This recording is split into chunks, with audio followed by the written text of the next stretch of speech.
Wyoming Territory, 1874. The morning sun carved harsh angles across the plains, but Wyatt Irving had long since grown accustomed to the unforgiving nature of the frontier.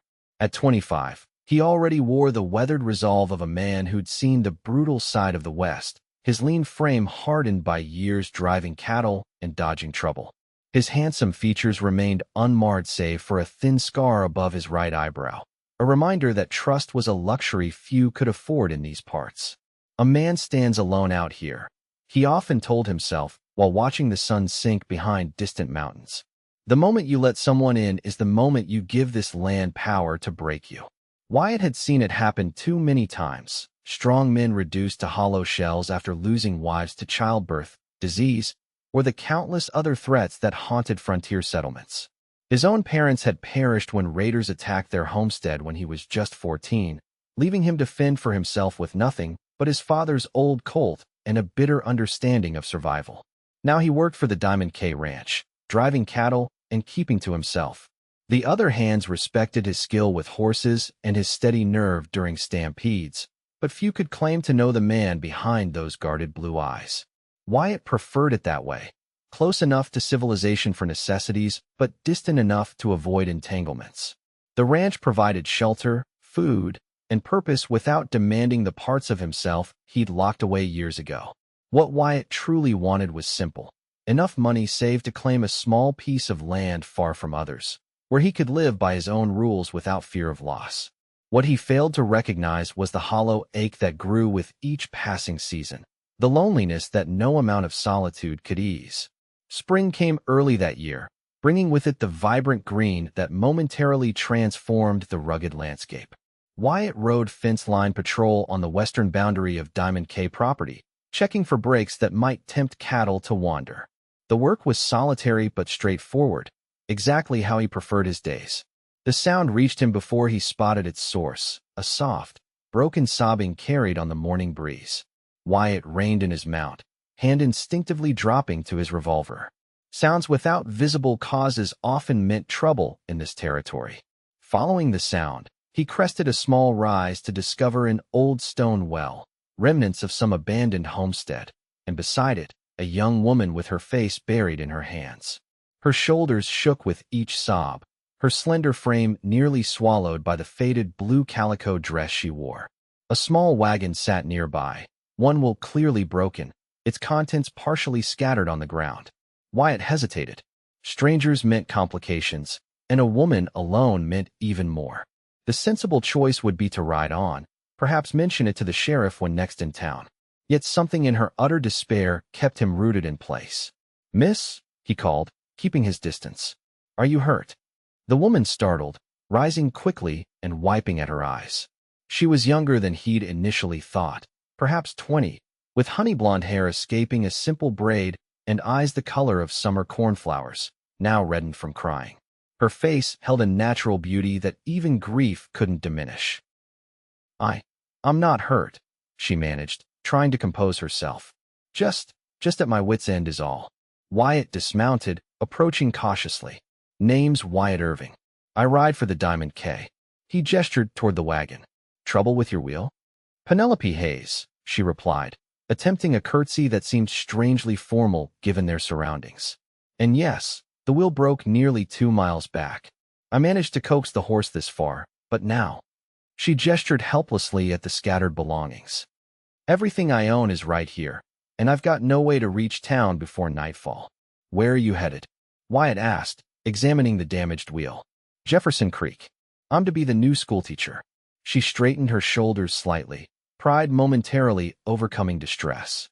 "I have references and everything. They're expecting me next week." Wyatt nodded. Jefferson Creek lay about 15 miles northwest, a small but growing settlement that had recently built its first schoolhouse. "This wheel's beyond repair. Axle's cracked too." Fresh tears welled in Penelope's eyes, though she fought them valiantly. "I spent everything I had to come west. If I lose this position—" Something in her determination stirred an unfamiliar feeling in Wyatt. Here was someone facing the harsh realities of frontier life, yet refusing to surrender to them. "There's a small line shack about half a mile from here," he said, surprising himself. "You can shelter there tonight." I'll return tomorrow with supplies to fix your wagon. Hope flickered across her face. You'd do that for a stranger? The question gave him pause. No, he wouldn't normally. Yet the words had already left his mouth, and something prevented him from retracting them. Can't leave a lady stranded, he said simply. Not with night coming on. Together they gathered her essential belongings and secured the rest in the wagon. As Wyatt helped her mount his horse, his hand briefly touching hers, a jolt of awareness passed between them. He looked away quickly, focusing instead on the practicalities of leading the horse toward shelter. The line shack was basic but sound. A single room with a small stove, rough-hewn table, and narrow cot. Wyatt quickly built a fire and ensured she had water and basic provisions before preparing to leave. Will you truly come back? Penelope asked as he reached the door, vulnerability evident in her voice. Wyatt paused, suddenly aware that his answer mattered more than it should. I give you my word. That night, riding back to the bunkhouse, Wyatt found himself troubled by thoughts of the schoolteacher. Her presence at the well seemed almost like a test, one he wasn't certain he wanted to pass.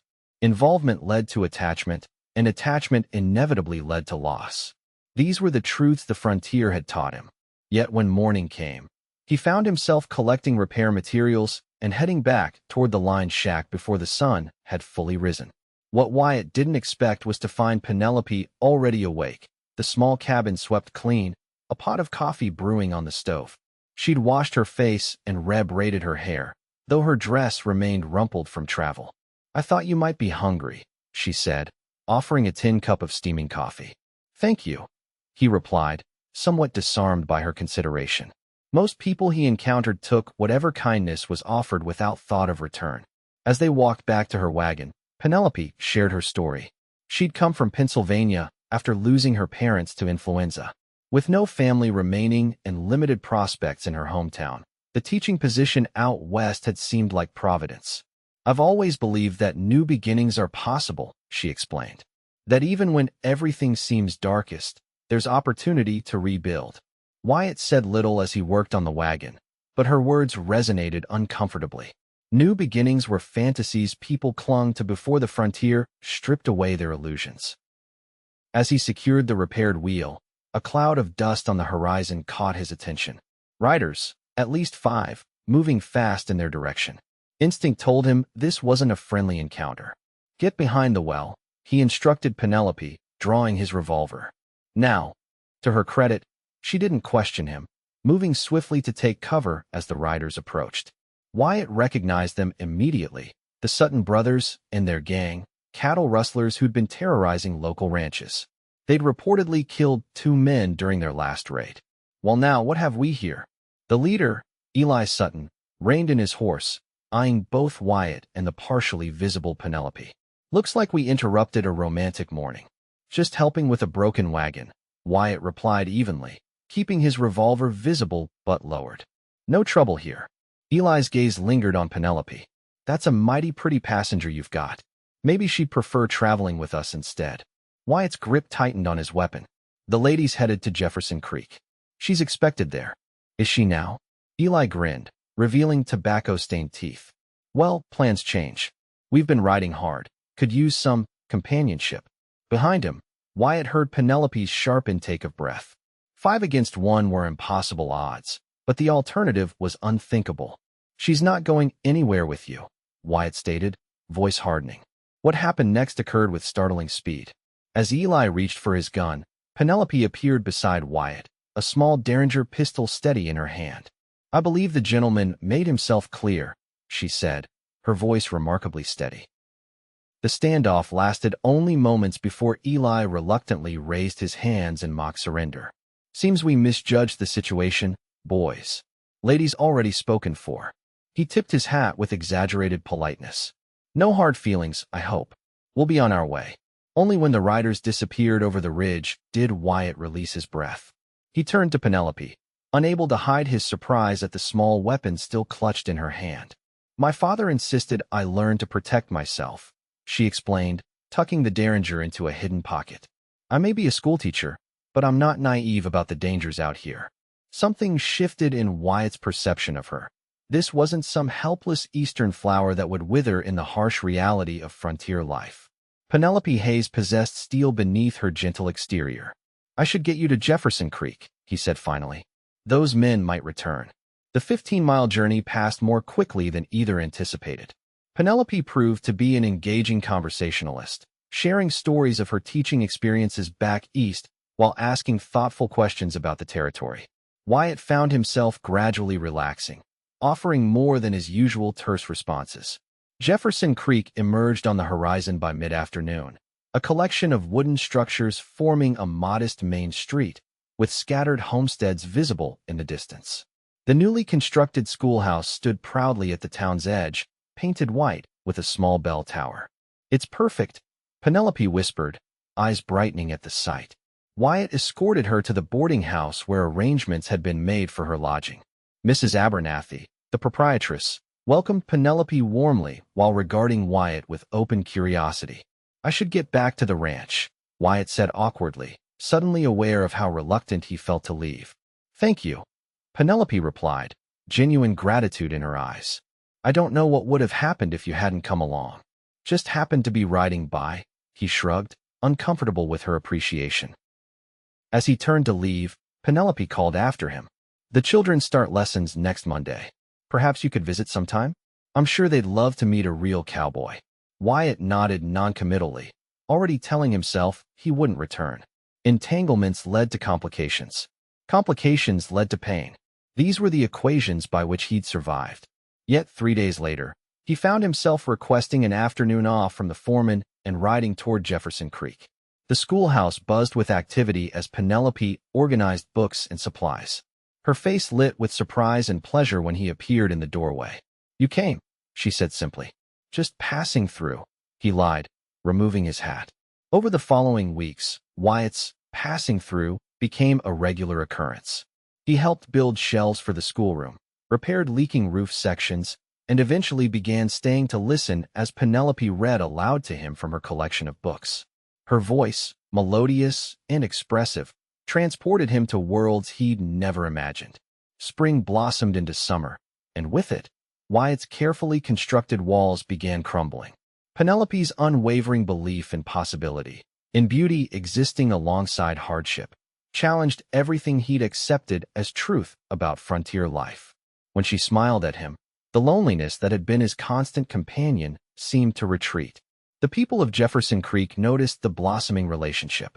Invitations to Sunday suppers and community gatherings began, including both of them, as if they were already a couple.